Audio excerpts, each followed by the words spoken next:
Assalamualaikum warahmatullahi. Bismillahirrahmanirrahim. Alhamdulillahirabbil alamin. Nahmaduhu wa nasta'inuhu wa nastaghfiruh. Wa na'udzu billahi min shururi anfusina wa min sayyiati a'malina. May yahdihillahu fala mudhillalah wa may yudlilhu fala hadiyalah. Asyhadu an la ilaha illallah wa asyhadu anna Muhammadan abduhu wa rasuluh.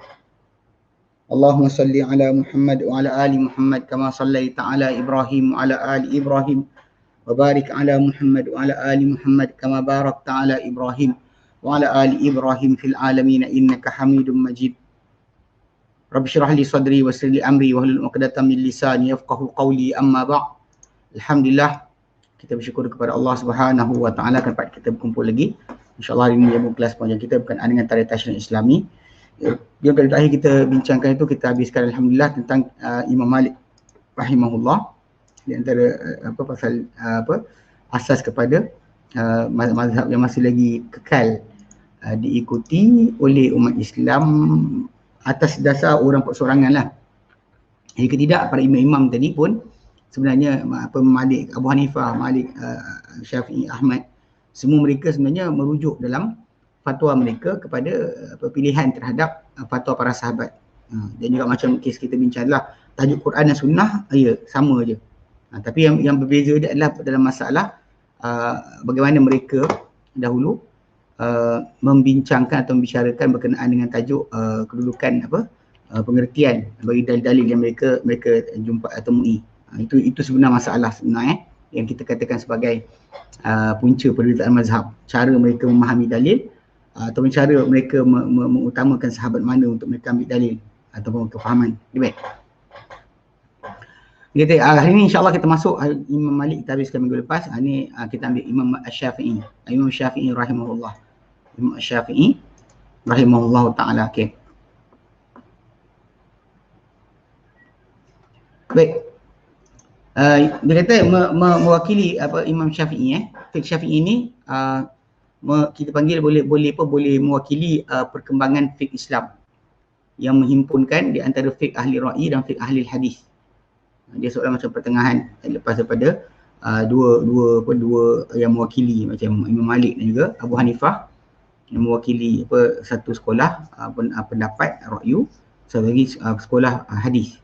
Yang mana kita kata bab hadis tadi bukan salah, cuma cara mereka menggabungkan dalil. Kadang-kadang mungkin seorang tu macam kita sebut tu, dia pilih satu dalil, tak nak terima dalil satu lagi, ataupun dia nampak dalil satu lagi lemah di sisi dia.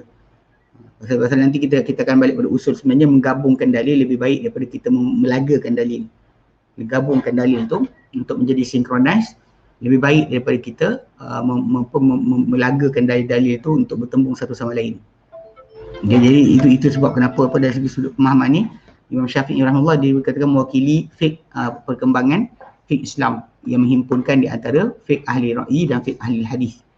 Maka kepada Imam Syafi'i lah kembali kelebihan dalam meletakkan timbangan kias. Bila kita mengkiaskan bandingan hukum-hukum baru, kepada Imam Syafi'i lah kembali tajuk ni.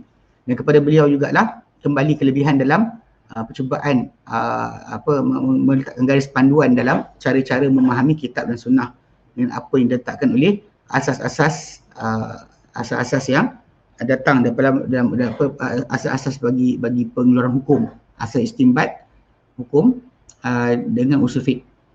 Dan bahkan kaedah takhrij, mana kita nak keluarkan hadis daripada mana sebagainya. Dia antara orang yang mula-mula sekali dikatakan meletakkan tajuk tadi. Sedangkan macam ahli hadis saja kadang-kadang dia akan kata hadis sahih, buatlah. Dia kata itu. Kadang-kadang masalahnya kita kata kalau ada pertembungan antara satu hadis dengan hadis lain, macam ni kita nak gabungkan. Macam ni kita nak beramal dengan hadis tadi tanpa kita macam melaga-lagakan antara nas dengan nas. Itu penting. Itu adalah kerana Imam Syafi'i rahimahullah dia selesai pengajian di tangan Imam Malik, Imam Darul Hijrah. Okay? Dan syekh kepada madrasah ahli Hijaz pada zaman beliau. Dan dia berhubung juga lepas tu dengan Muhammad bin Hasan Asy-Syaibani, anak murid pada Imam Abu Hanifah. Dan dia mempelajari fiqh ahli Iraq. Maka dihimpunkan di antara dua manhaj tadi, dua sistem tadi, yang mana dia dapat daripada Imam Malik sebagai imam Darul Hadis, Darul Hijrah, ya. Dengan apa yang diperolehi daripada fahaman daripada mazhab Hanafi. Dia Imam Syafi'i pergi ke Iraq. Imam Abu Hanifah dah tak ada. Imam Syafi'i, Abu Hanifah dia punya selang dia, Imam Syafi'i lahir 190, Abu Hanifah mati tahun yang sama. Itu kena faham baik. Jadi dia gabungkan di antara dua manhaj ini yang nyata ni dalam fiqh Islam. Okay. Hidup beliau, kehidupan beliau, biasalah kita bincang hidup beliau daripada 150 sampai 204. Okay. Melihat kebanyakan para perawi bahawa Imam Syafi'i dilahirkan di Gaza, berpendapat atau melihat kebanyakan ahli periwayatan, Imam Syafi'i dilahirkan di Gaza, di Palestin, tahun 150 Hijrah. Itu pada tahun yang dimati padanya Imam Abu Hanifah. Okey. Daripada seorang bapa berbangsa Quraisy, Bani Abdul Muttalib. Jadi kan dia di antara orang yang tak boleh makan zakat dah. Lepas Bani Hashim, Bani Abdul Muttalib ni tak boleh makan zakat. Okey, maka dia adalah Muhammad bin Idris bin Syafi'i, Muhammad bin Idris bin Abbas bin Osman bin Syafi' bin Sa'ib bin Ubaid bin Abdul Yazid bin Hashim bin Abdul Muttalib bin Abdul Manaf. Okay. Jadi dia bertemu dengan Nabi SAW pada Abdul Manaf. Okay. Dia bertemu dengan Nabi SAW pada Bani Abdul Manaf. Dia kata Muttalib tu dia bukan datuk Nabi. Kan. Dia bukan daripada apa? Bukan daripada keluarga yang tak boleh makan zakat. Okay, sebab Nabi SAW letakkan Bani Hashim, Bani Abdul Muttalib. Okey. Hashim kan, Muhammad bin Abdullah bin Hashim, Habib bin Abdul Muttalib bin Hashim bin Abdul Manaf. Okey. Abdul Muttalib tu kan, Muttalib ni dia adik-beradik pada Hashim.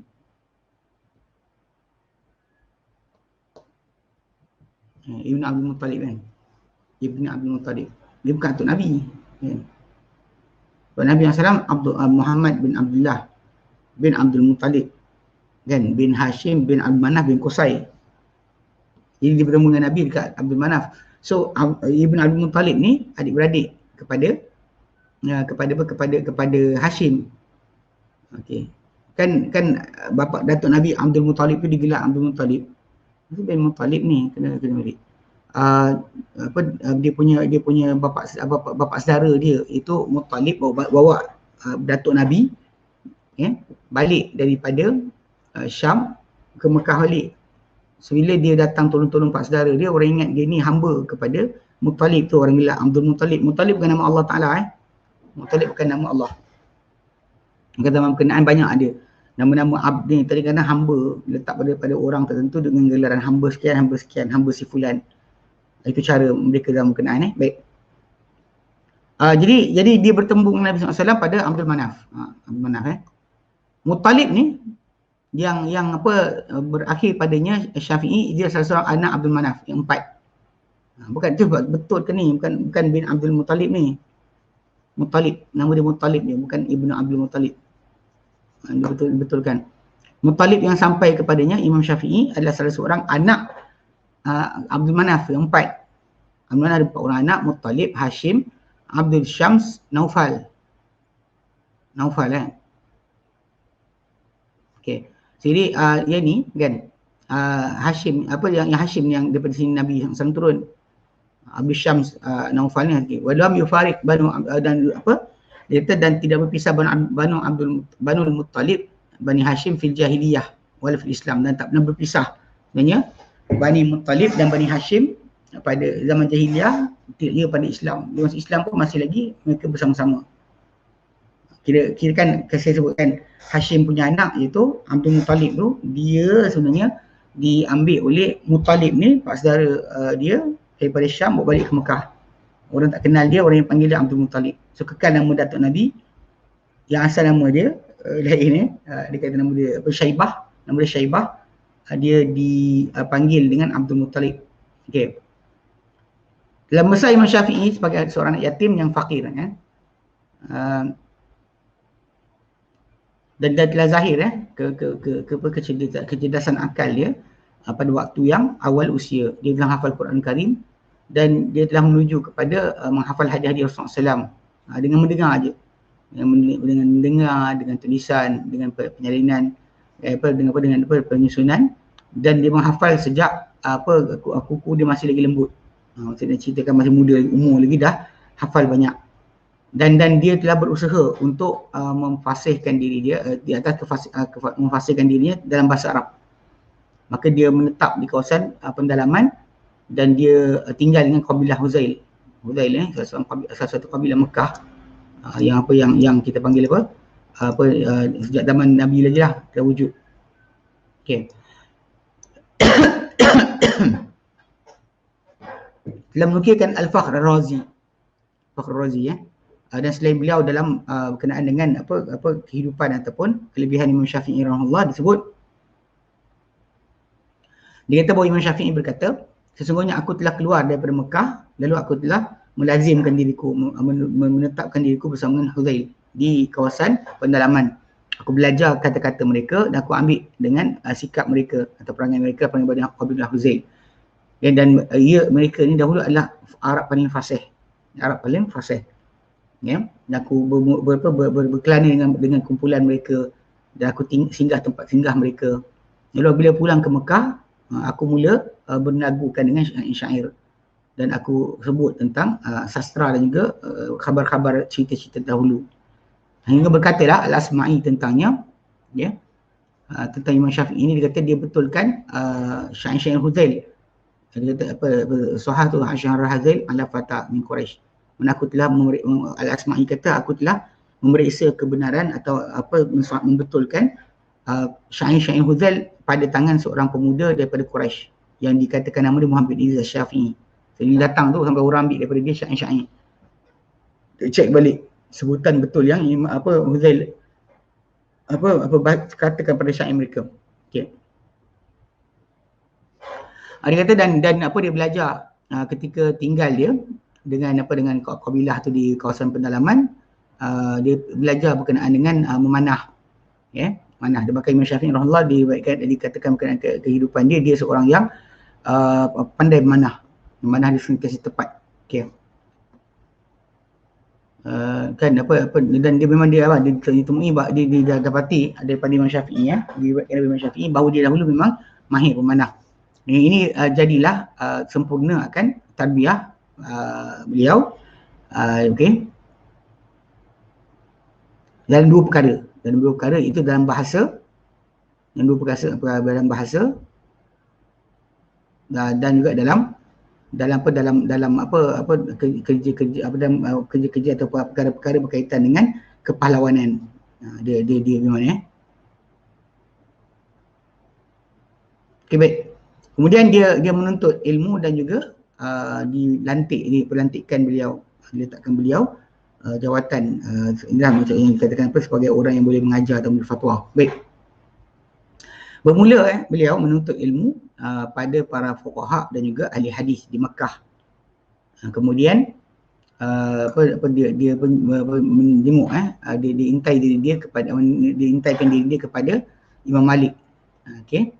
Yang telah mencecah dia punya kemasyhuran dia jauh dalam fiqh dan hadis. Mereka orang di Andalus sebagai datang semua sekali akan. Macam inilah siapa datang ke Madinah tak ambil ilmu, Imam Malik punya ilmu, peliklah. Okey. Jadi sesudah dibaca kepada Imam Malik kitab Muwatta dan dia memahamkan diri pada Imam Malik, duduk dengan Imam Malik, belajar Imam Malik, dan dia duduk dengan Malik sehingga Imam Malik mati pada tahun 179. Okay. Dan dia tak menghalang dia untuk berterusan duduk dengan melazimkan diri terhadap Imam Malik. Dia tak kira musafir ke, ketika tak musafir ke, dengan perjalanan ilmu di negeri dengan negeri Islam, dan penziarahan daripada mak dia di Mekah. Dia tak ada masalah lah, walaupun dia duduk dengan Malik tapi dia masih lagi keluar masuk lah. Dia tak musafir langsung. Okay. Dan berkebetulan mengejut ketika mana mati Imam Malik radhiyallahu anhu rahimahullah, bahawa Imam Syafi'i pulang ke Hijaz dan dia sebenarnya telah memegang diberikan jawatan di Yaman lah, di Yaman. Okey. Dan dia telah isyaratkan kepada dia okey. Dan telah mencadangkan kepadanya sebahagian Quraisy, okey, untuk ditemani ketika mati Imam Malik bahawa dia Imam Malik, dia kata kebetulan ketika Imam Malik dia balik daripada Hijaz dan memegang kedudukan dia. Okey, betul. Okey. So dia kata ketika itu Imam Syafi'i kan dinasihatkan untuk menemani Imam Malik kan. Dia bawa Imam Syafi'i bersama dengan Imam Malik. Ke mana-mana bawa Imam Syafi'i, dia kata. Okey, lalu Imam Syafi'i telah duduk dengan Imam Malik dan duduk dengan dia di Najran. Dan pada kerja ketika Imam Malik bawa dia ke situ, zahirlah kurniaan Allah Ta'ala kepada Imam Syafi'i, kelebihan dia. Dan nyata kecerdikan dia. Okey. Lalu dia telah menegakkan keadilan dan menyebarkan akan panji-panji keadilan dan tidak mendapati ahli Najran kepada dirinya sepanjang jalan untuk berpura-pura ataupun berbuat-buat. Tak ada, Imam Syafi'i tak ada sebarang keadaan macam tu. Dia tak boleh nak dapatkan daripada fatwa ke dalam keadaan macam tu. Dia sentiasa tegas dan betul menegakkan kesaksamaan pada manusia. Dan bila makin kuat kedudukan Imam Syafi'i, dia punya pasal dia adil dalam dia punya megang jadi macam gubernur lah di Najran. Okey, dia hampir-hampir kepada dia ni dia letakkan gubernur untuk Yaman, hampir-hampir. Maka ketika itu telah dituduh Imam Syafi'i di sisi Harun al-Rashid al-Abbasi bahawa dia bersama Alawiyah. Maksud dia dengan kumpulan keluarga yang kononnya mewalikan Ali. Okey. Dalam sekumpulan orang, dan dihadirkan mereka Harun al-Rashid, dan bersama mereka dibawa mereka tu, dan Imam Syafi'i bersama kumpulan tersebut. Jadi Imam Syafi'i hampir-hampir memegang kuasa untuk jadi gubernur ke seluruh Yaman. Walaupun sebenarnya asalnya kat Najran saja. Dan punca ni sebab dahulu Imam Malik rahimahullah diletakkan dia sebagai teman. Tapi bila Imam Syafi'i punya kedudukan makin kuat, kedengkian berlaku, maka ada orang tuduh dia. Kata dia ni bersama kumpulan Alawi Habib. Dan menyebut para perawi bahawa Harun al-Rashid membunuh mereka. Dan tak selamat seorang pun di kalangan mereka kerusuhan Imam Syafi'i. Kenapa? Kerana kekuatan hujahnya. Okey. Dan juga kerana pertahanan ataupun hujah yang dibuat oleh Muhammad bin Hasan Asy-Syaibani, yang dahulunya anak murid Imam Abu Hanifah yang berada di Iraq. Dia duk hujah untuk sokong Imam Syafi'i. Dan peristiwa ujian kepada Imam Syafi'i ini adalah berlaku pada tahun 184 Hijrah. Dan Syafi'i pada ketika itu pada umur 34 tahun pada umur dia. Okey.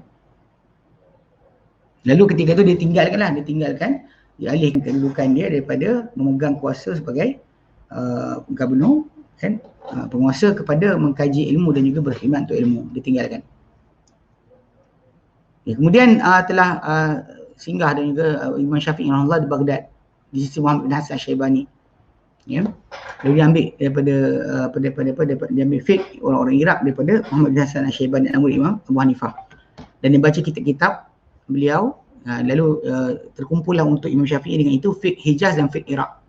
Itu fiqh yang banyak itu fiqh pertama, fiqh yang terbiasa padanya nukilan, dan fiqh yang terbiasa padanya akal.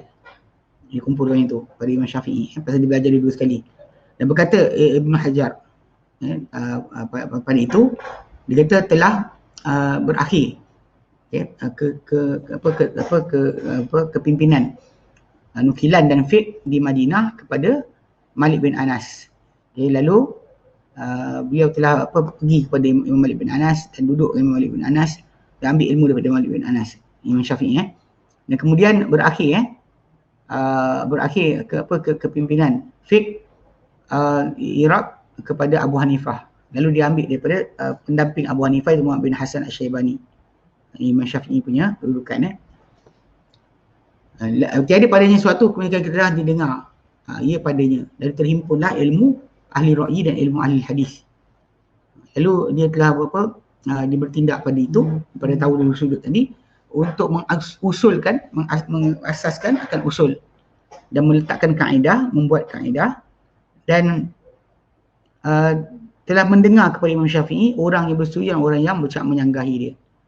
Lalu menjadi masyhur urusan dia dan menjadi tinggi sebutan tentang dirinya dan makin naiklah penilai dirinya sehingga dia menjadi siapa yang dia jadi sampai sekarang. Okey. Jadi dia itu keadaannya. Jadi ni semua ni berlaku ni, ini tak ada kaitan dengan ilmu kalam yang masuk pada umat Islam yang menjadi cara pemikiran sebahagian orang dalam memahami dalil pada zaman sekarang. Kena faham betul. Imam Syafi'i rahimahullah waktu dia buat ni atau dia usulkan usul ni, dia dalam 200 lebih belum lagi timbul fahaman ilmu kalam yang macam berlaku pada zaman Imam Juwaini kan, Fakhruddin Ar-Razi ataupun Imam Al-Ghazali. Bukan, tak sama lagi, belum sampai lagi. Jadi pada asal ni dia usulkan perkara berkenaan, bukannya kerana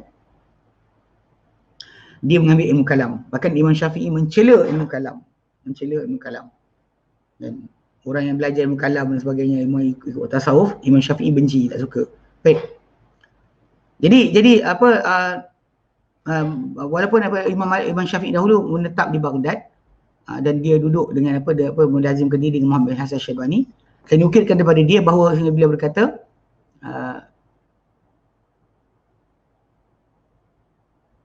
dia kata aku telah bawa pikul, aku tahamal tu an Muhammad bin Hasan waqru ba'irin. Aku telah pikul daripada bawakan daripada Muhammad bin Hasan Asy-Syaibani sepenuh muatan unta yang tiada padanya kecuali apa aku dengar daripada Muhammad bin Hasan Asy-Syaibani. Itu dia balik penuh satu unta besar. Okey.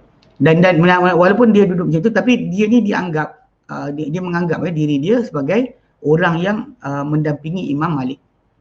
Dan bahkan di antara fuqaha Imam Malik lah, mazhab Malik. Dan pembawa kepada Muwatta' Imam Malik, mempertahankan fiqh orang Hijaz dan cara mereka. Dan bahkan dia mendebat teman-teman Muhammad bin Hasan Asy-Syaibani pada perkara itu. Bahkan dia telah mendebat Muhammad bin Hasan Asy-Syaibani sendiri dalam masalah saksi dan juga sumpah.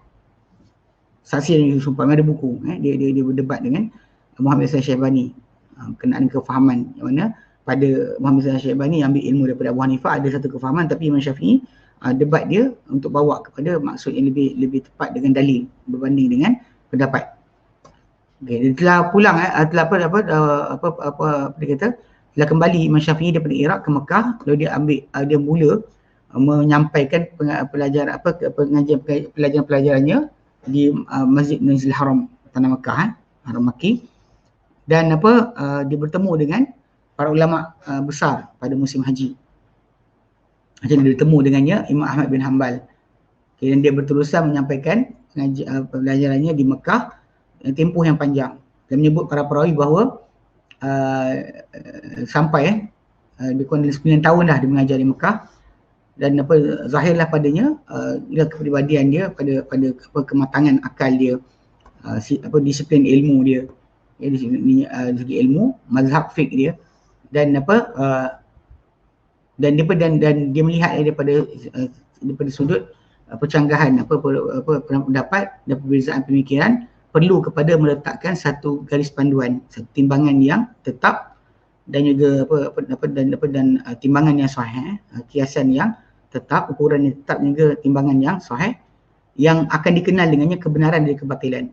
Kalau tak nanti semua orang akan macam tahu, jadi dia kena letakkan satu garis panduan. Okey. Lalu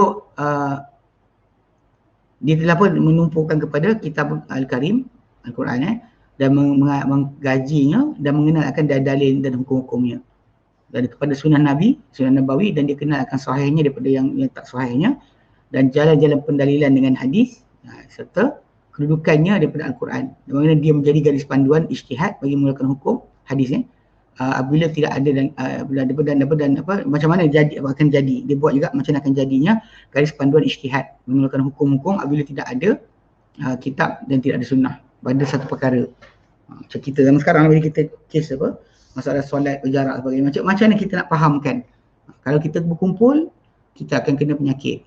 Kalau tak berkumpul, syiar Islam akan mati. So nak buat macam mana? Kalau ada orang gila, dia kata apa, tak usah solat langsung lah, duduk kat rumah je semua, tak usah buat jemaah langsung. Jadi garis panduan macam ni kita kena faham. Macam Imam Syafi'i rahimahullah, dia membawakan asas ni. Sebab tu kalau ada orang kata usul fiqh ni adalah sesat sebagainya, ataupun cara untuk lari daripada sunnah, orang ni gila. Ada kat Malaysia banyak kan, orang yang tak belajar ilmu Islam dengan betul, memang pengikut ahli bid'ah, lalu mereka ni keluarkan fatwa-fatwa bukan ini tak boleh lah, bila solat berjarak. Kemudian bila baru ni bila Saudi Arabia gabungkan balik kan, dia rapatkan soft, dan jadi hilanglah semua teori konspirasi koloni Dajjal, WHO dan sebagainya, kita akan jadi diasingkan bla bla bla. Dan sekali senyap, tak ada pun ini syaitan-syaitan macam ni, tak akan minta maaf. Dia tak kata saya silap tadi, dengan berterusan kekal dalam keadaan berkenaan. Okey. Bila selesai, beliau selesai, Imam Syafi'i selesai kepada meletakkan usul bagi pengemuluan hukum istinbat yang harus diketahui oleh para fuqaha, dia musafir ke Baghdad kali kedua pada tahun 195 Hijrah, dan dia bawa bersama dengan dia kaedah-kaedah dia dan usul-usulnya dan garis panduan yang dia telah buat. Okay. Lalu telah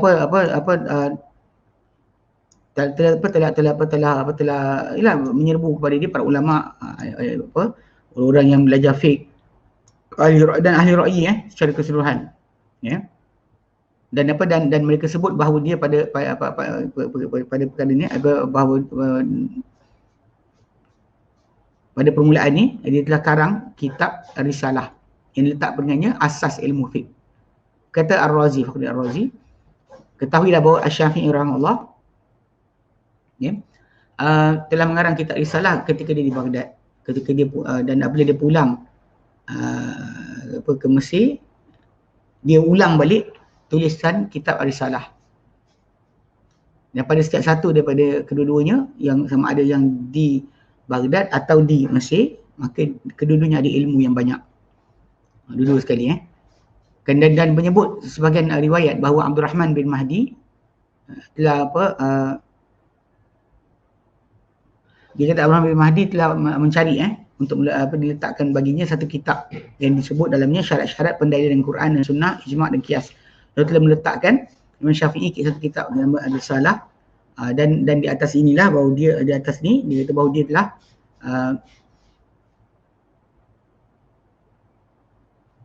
Abdul Rahman Al-Mahdi ni dekat Mekah lagi. Ini ada pendapat yang kata dia karang bukan di Baghdad, tapi dia karang di Mekah. Di atas pendapat ini sebenarnya dianggarkan bahawa dia telah karang kitab Risalah ni ketika Mekah. Dia diutus kepada Al-Mahdi di Iraq. Abdul Rahman bin Al-Mahdi di Iraq. Ulama hadis terkenal sana fiqh. Jadi Imam Syafi'i hantar pada dia tu yang bagi Risalah tu, Allah alam. Tapi ini pendapat yang kata karangan tersebut dikarang di Mekah bukan di Baghdad. Okey.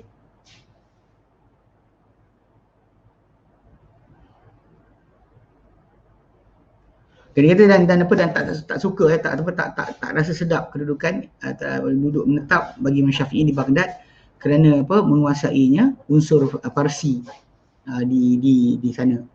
Termasuk dengan Sufi ni kat sini yang Imam Syafi'i rasa tak sedap duduk di Baghdad.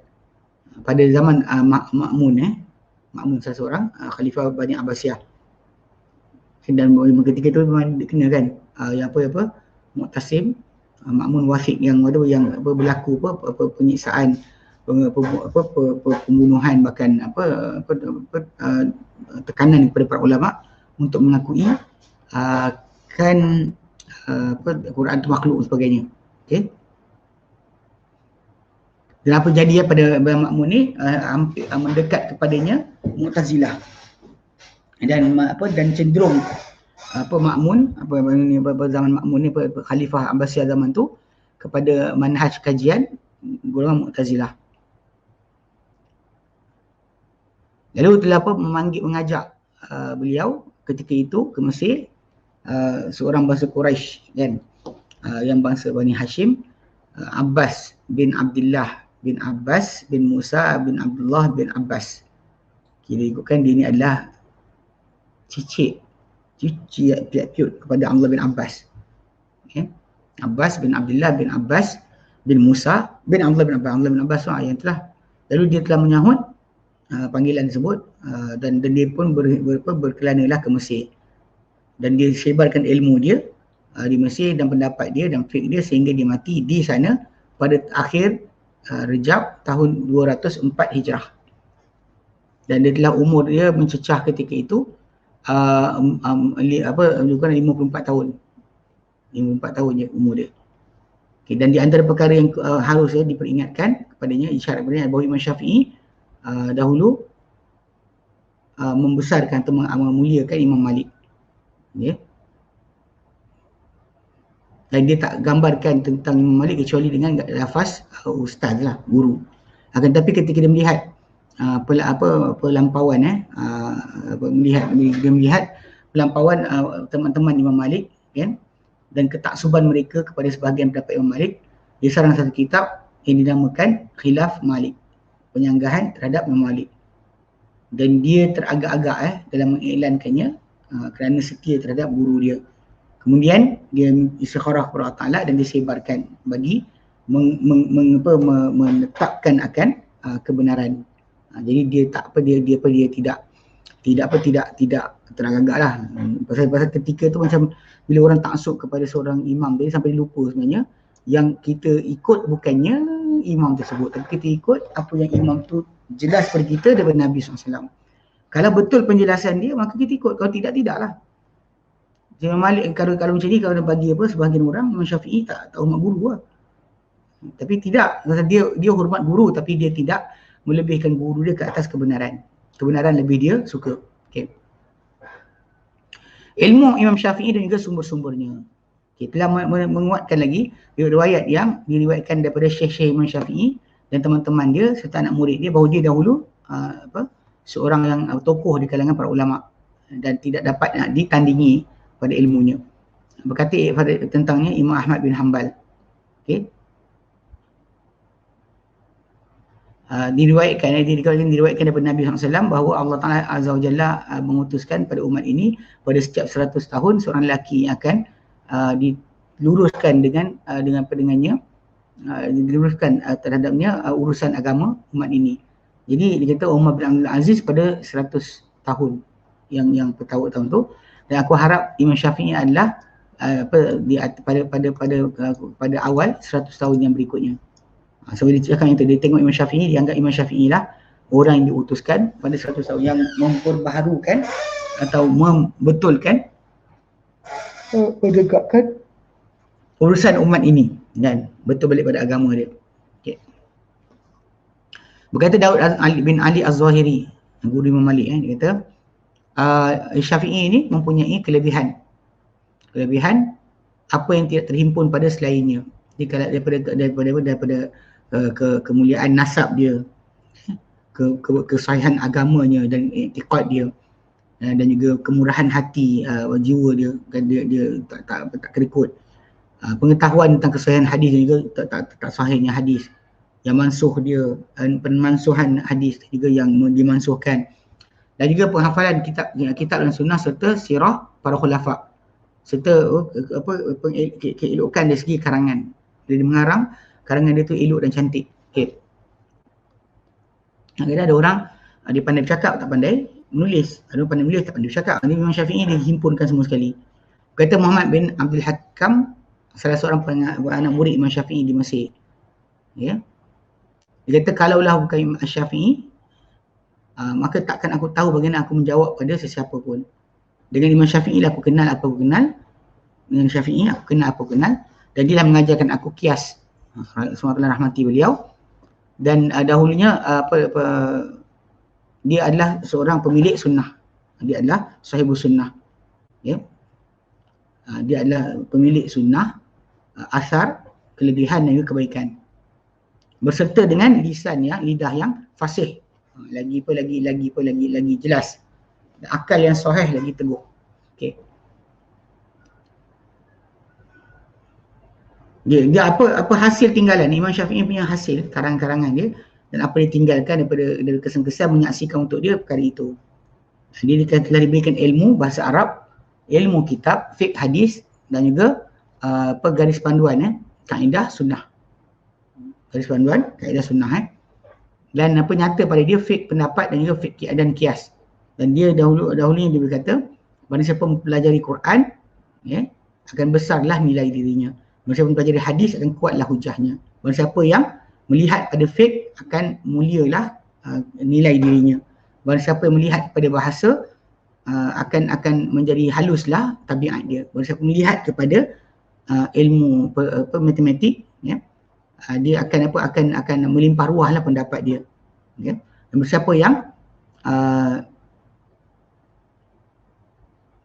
tak jaga diri dia, barang siapa yang tak melindungi diri dia daripada perkara yang maksiat padanya, tidak bermanfaat untuknya ilmunya. Ilmu tak berguna. Okey. Dia baguslah dia kata, sebutkan satu yang bahasa belajar bahasa Quran akan besar nilai dirinya, dirinya kan. Nilainya akan jadi besar, agung. Barang siapa belajar hadis akan kuat hujahnya. Barang siapa melihat pada fiqh akan mulialah kedudukan dia. Barang siapa yang melihat pada bahasa akan jadi halus, akan lembut akan tabiat dia. Barang siapa melihat pada matematik, melihat pada ilmu matematik, akan melimpah ruahlah pemikiran pendapat dia. Dan tidaklah dan siapa yang tak menjaga diri dia, melindung diri dia daripada perkara yang tak betul, tak elok, maka tak manfaat untuknya ilmunya. Okay. Berkata Rabi' bin Sulaiman, anak murid dia, dahulunya Imam Syafi'i rahimahullah, dia akan duduk dalam halaqah dia, berdatang dia apabila solat subuh, lalu akan datang kepada dia ahli Quran, ya, ahli orang belajar Quran akan datang. Bila terbit matahari, diorang pun bangun. Kemudian datang kepada dia ahli hadis, mereka tanya tentang kepada beliau tafsiran hadis dan juga makna-makna hadis. Bila naik matahari, mereka pun bangun, dan bila matahari tegak atas kepala, bila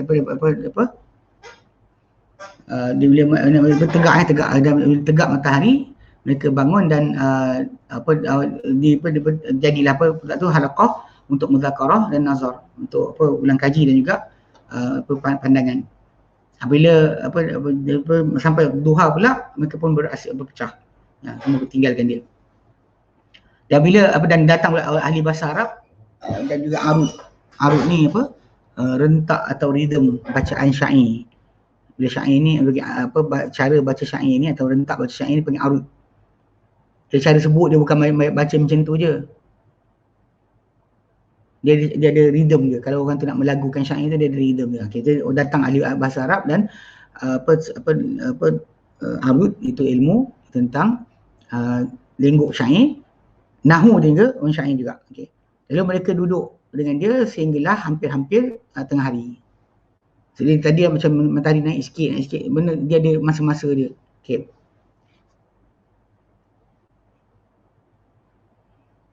Dia kata dan telah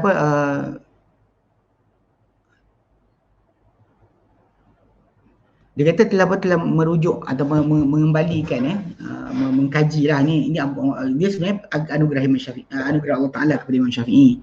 Tapi orang cuba kaji macam mana dia boleh jadi macam tu. Abu Zuhrah dia kata kecerdikan ataupun kedudukan Imam Syafi'i ini kembali kepada beberapa unsur, beberapa sebab alasan. Antaranya pertama, kurniaan Allah Taala kepada dia. Allah Taala berikan Syafi'i satu habuan daripada kurniaan yang jadikan dia ni menjadi orang yang orang yang pada lapisan awal daripada kepimpinan pemikiran dia, dan juga ketua dalam masalah pendapat. Dan dia dahulu adalah seorang yang kuat dari segi pengetahuan. Mana masa dia logik dia tu cepat, segera dalam pemikiran dan jauh kefahaman. Okay. Dan dia bersandar kepada garis panduan yang umum dan kaedah menyeluruh dalam mengenal akan cabang-cabang bahagian-bahagian dan juga cabang-cabang daripada satu perkara. Dan dia dahulu kuat dalam cara penjelasan Bila dia berucap atau dia menulis sebagainya, dia mempunyai kekuatan dan penjelasan dan nyata atau jelas dia punya gambaran. Bila gambaran sangat jelas. Okay, dan sangat telus. Maknanya tembus dia punya pandangan, dan firasat dia juga adalah kuat. Dia juga adalah kuat Dia kata dan dia mempunyai samping itu juga dia adalah seorang yang bersih ataupun diri jiwa dia tak ada suka benci orang, menyampah orang sebagainya. Apa yang bersih juga kalbu, tulus kepada Allah Taala. Itu punca yang pertama. Kedua, guru-guru dia.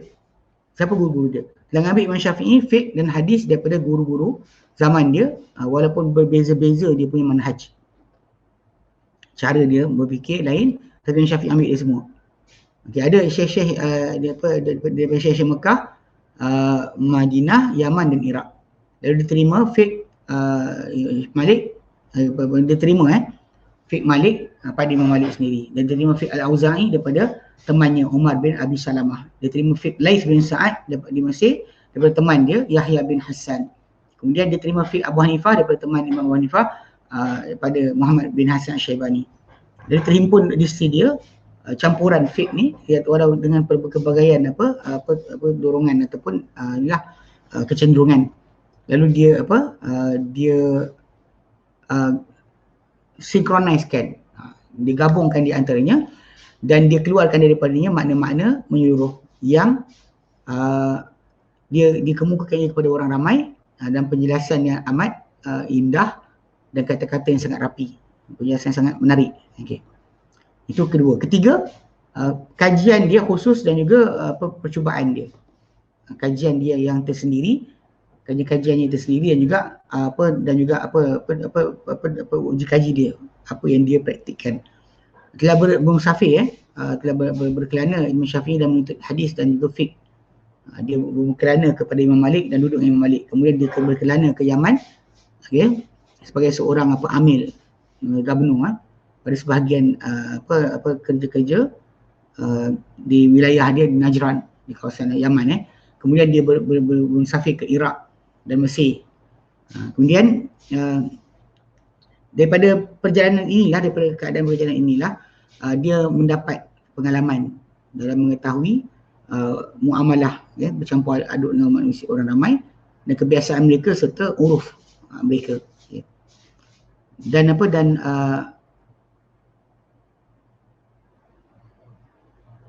daripada perjalanan ini juga dia perlukan untuk membuka pemikiran dia dan juga mengembangkan pengetahuan dia. Bila tengok apa jadi sebagainya, dia uruskan urusan orang ramai, dudukkan orang Iraq dan sekian, dia jadi dapat banyak pengalaman.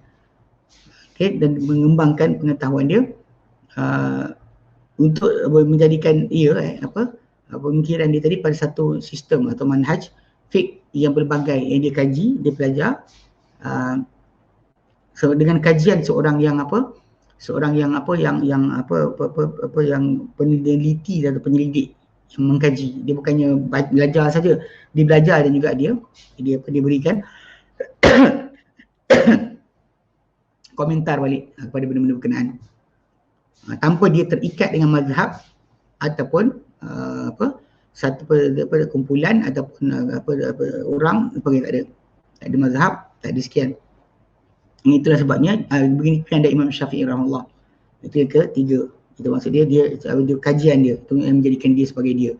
Yang keempat, zaman Imam Syafi'i. Dilahirkan Imam Syafi'i dan dia besar pada zaman menetapnya telah teguhnya Daulah Abbasiyah, dan telah berkuasa kekuasaannya, dan ketika tu berkembang kehidupan Islam dalam zaman Abbasiyah. Sebenarnya Bani Umayyah pun sama juga, tapi ini sebutkanlah ketika waktu tersebut keterbukaan pada jajahan kawasan tu, dia jadi tajuk pembahasan ilmu tu jadi banyak. Tapi lah ada yang buruk, ada yang tak elok lah. Imam Syafi'i tak suka tu, dia lari lah. Tapi Imam Syafi'i memang tak terima, dan ilmu kalam dia tak terima. Terus terang dia tolak, dia cela ilmu kalam. Dia cela ilmu kalam. Tapi peliknya orang kita ambil ilmu kalam, kalau nak jadi bijak. Tak belajar ilmu kalam, tak belajar falsafah, nanti orang tak bijak, dia kata. Pelik kan. Para sahabat tak belajar pun bijak. Ni ilmu yang kalau tak bodoh siapa tak tahu, Tak pandai siapa yang tahu sebenarnya. Dia jadi banyak cakap dan cakap boleh beli. Jumpa geng-geng dia cakap boleh beli. Bila kita baca hadis Nabi, dia pun kata kulu bukan maksud semua. Kulu bid'atin dhalalah, kulu bukan maksud semua, dia kata. Bila dia cakap itu, tapi bila time kita minta contoh, dia tak dapat bagi. Ini masalah dia. Baik. Zaman dahulu bandar-bandar Islam dia bergelombang dengan kecergasan para ulama. Tapi ni ayat ni macam ni sikit. Muhammad Zuhra ni dia ada benda dia pelik sikit. Di antaranya pengambilan mereka daripada falsafah Yunani dan juga adab-adab orang Parsi, ilmu India dan pergerakan penterjemahan yang dipimpin oleh khilafah Abbas, para khulafah Bani Abbas berkembang dan juga dia bawa kepada pengembangan dan penggalakan. Dan dia ada kesan dia dalam pemikiran Islam. Okey. Dan pada ketika itu berkembang juga pada waktu berkenaan golongan zindik. Okey. Yang mereka ni hampir-hampir menghampirkan diri kepada Islam, namun mereka membuat perancangan, mentadbir urusan untuk merosakkan jemaah Islam. Okey. Dan di antara perkara yang membawa kepada sekumpulan para ulama untuk menolak kebatilan mereka dan juga menghalau membersihkan daripada membersihkan akan batasan Islam supaya jangan sampai dimasuki oleh mereka. Melalui jalan apa yang mereka ini masalah ni. Dia kata cara dia disekat golongan zindik melalui jalan apa yang mereka dapati ia daripada falsafah. Mana ada? Ya, mana ada falsafah pula punya sebab? Dia ada perkara yang tak pernah biasa pada pendalilan isi para salaf. Siapa cakap? Ya. Falsafah tak pernah wujud. Kerosakan tu datang daripada falsafah. Orang zindik tadi golongan falsafah. Itu kena betulkan balik. Jadi dengan sebab itu mereka datangkan dengan idea luar biasa dan sebagainya untuk merosakkan Islam.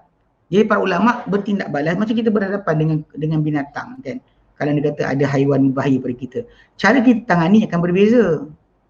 Bukan bermaksud bahawa kita kena ikut cara binatang tu baru kita jadi pandai. Jadi boleh tahan diri daripada binatang tersebut. Mana nak tangkap ular jadi ular. Ikut cara ular. Nak tangkap kucing ikut cara kucing. Mana macam itu. Dia alat berbeza je. Bersesuaian. Tapi bukan kita kata benda tu falsafah. Pelik. Kan? Dia kata ya, apa yang tak pernah dibiasakan pendalilan disip salafus soleh di kalangan para sahabat dan tabi'in. Golongan ini mereka adalah Mu'tazilah. Ya. Dia kata golongan ni mereka adalah golongan Mu'tazilah yang mereka ni buat kacau bilau sesudah itu dalam mengembangkan dan membesarkan persoalan-persoalan falsafah. Ya, mereka canggah padanya jalan salafus soleh dan pendalilan untuk akidah. Okay. Dan dia kata golongan tu sesat tu datang sebab itu. Okay. Jadi benda tak pernah ada pada zaman salafus soleh. Bukannya maksud kita ambil cara yang golongan falsafah untuk pertahankan Islam, bukan. Okey. Mereka canggah mana golongan yang sesat ni, dia kata yang zindik ni, mereka canggah padanya jalan salafus soleh dan pendalilan untuk akidah. Contoh macam kes hadis ahad tak boleh jadi akidah, asas akidah. Itu di antaranya lah. Itu di antaranya. Okay, dan jalan ahli hadis dan juga para fuqaha yang mereka ambil dengan kitab akidah daripada kitab sunnah, dan mereka tak gunakan pada masalah akidah kias akal. Okey.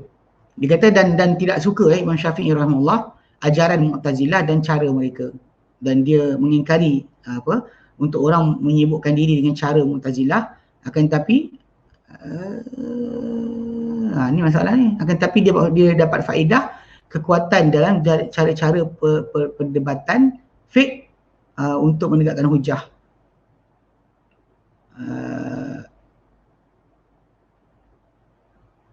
Menurut faedah tak ada pun, tak dapat daripada Mu'tazilah. Bukan dapat faedah dari Mu'tazilah. Tapi ketika berdebat tu, kita berbahas dengan mereka, dia mendapat kekuatan dalam jalan-jalan perdebatan fiqh untuk menegakkan hujah dan memastikan musuh ataupun lawan dia daripada berterusan tunduk pada dia. Dan yang sebenarnya telah dikarang sudut besar daripada fiqh pada zaman Imam Syafi'i, dan banyak perdebatan fiqh di antara para ulama dalam persoalan-persoalan khilaf.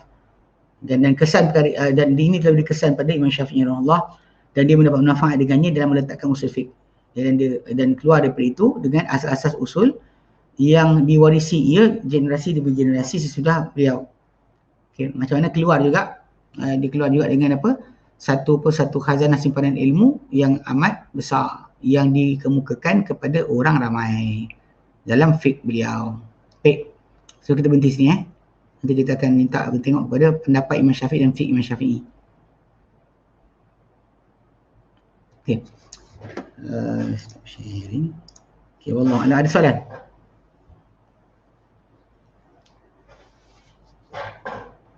Tak ada, alhamdulillah. So kita berhenti sini. InsyaAllah kita sambung kemudian pada minggu akan datang. Wallahu a'lam. Wa sallallahu ala sayyidina Muhammad. Alhamdulillahirabbil alamin. Assalamualaikum warahmatullahi wabarakatuh.